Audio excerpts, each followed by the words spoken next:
ራሄል አባይነህ እባላለሁ። የነህሚያ አውቲዝም ሴንተር መስራችና ዳይሬክተር ነኝ። ነህሚያን ልከፍት የቻልኩበት ምክንያት 3 ጎረምሳ ልጆች አሉኝ።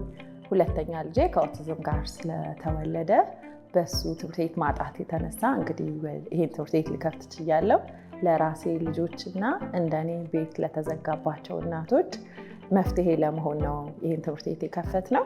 ዛሬ ላይ 14 ዓመት ሆኖናል። 80 ልጆች አሉን።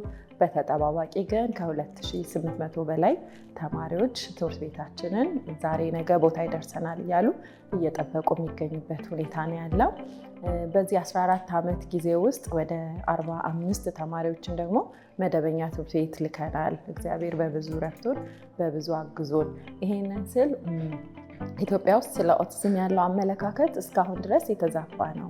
ልክ እንደሌላ የኩላሊት እንደሚታመመው ጉበት እንደሚታመመው አይምሮ ላይ ስንደርስ ያለን አመለካከት እንደ ኃጢአትና እንደ እርግማን ስለምንል ያ ደግሞ ልጆቹን ከመጉዳት ሙሉ ቤተሰብን ሲበትን እስከ ማየት ድረስ ደርሰናል እና ስለዚህ ይህንን ከግንዛቤ በማስገባት የተለያዩ ተቋማትን ሄደን እናናግራለን። ከተቋማቱ መካከል ዘመን ባንክ እንግዲህ የመጀመሪያው ግንባር ቀደሙ ነው ማለት እችላለሁ። እኔ ሁለተኛ ጊዜ ነው ሰፖርት ስደረግ፣ ምስጋናዬ ላቅ ያለ ነው ማለት ነው። ለምን በጣም ባለብን ክፍተት መሀል ላይ እየመጣ ብዙ ነገር ያደርጉልናል። ሁልጊዜ በርቺ አብረነን ይላሉ እና የኛ የወላጆቹ ያህል ስሜት ነው ያላቸው።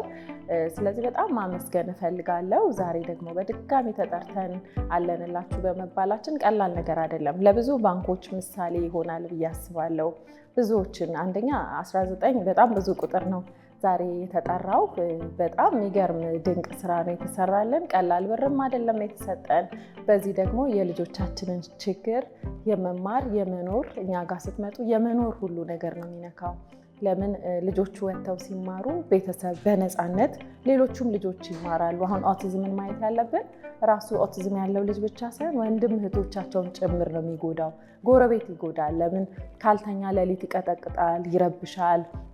አንዳንድ ልጆች ቀን አይለዩም፣ ሌሊት አይለዩም እና ከባድ ስለሆነ ሙሉ ቤተሰብ ሙሉ ህብረተሰብ እንደታደገ ነው ዛሬ ዘመን ባንክ ማወቅ ያለበት። እኛ ውስጥ ያለው ህብረተሰብ ነው፣ ቀላል ሰዎች አይደለንም። ስለዚህ በጣም አመሰግናለሁ። የእውነት እንደ እናት ምስጋናዬ እንግዲህ ለሁሉም የዘመን ባንክ ሰራተኞችና የሼር ያላችሁ ሰዎች። ትልቅ ስራ የሚሰራ ባንክ ነው። ሌሎቹም ተመሳሳይ ድርጅቶች ከዚህ ባንክ ጋር አብረው ቢሰሩ ገንዘብ ያለው በገንዘቡ ሁሉም ሰው ባለው ስለሆነ አብረውን የሚቆመው። ለዚህ ይሄንን ባንክ አብረን እናሳድገው። ባንኩ ሲያድግ እኛንም ልጆቻችንም ይዞ ከፍ ስለሚል ትልቅ ምስጋናችን እናቀርባለሁ። አመሰግናለሁ።